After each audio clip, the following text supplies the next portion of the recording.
So this is the section that always makes me a little bit peckish, Keith. We're going to do a bit now on the kitchen garden. So Keith, what should people be doing in June now with those vegetables? Matthew likes his food, I can vouch for that.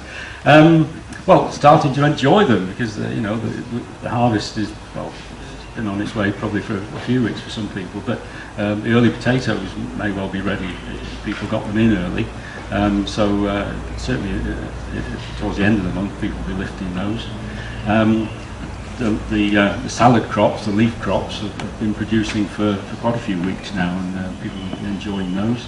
And of course there's still time to sow or to plant you know, younger plants, things like cauliflower, swede, lettuce.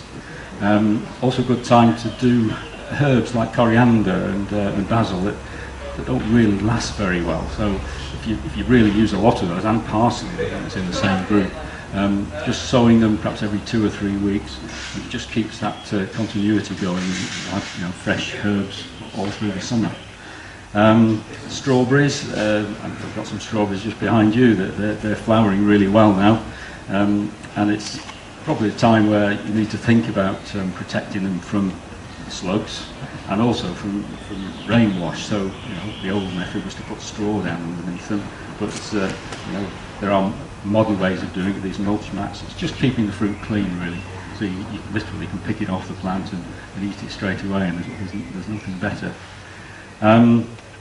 So those are the main jobs, I think. The other problem, or the problem in the vegetable bed at this time of year, is that the weeds are growing just as well as your plants, so you've got to keep the hoe going.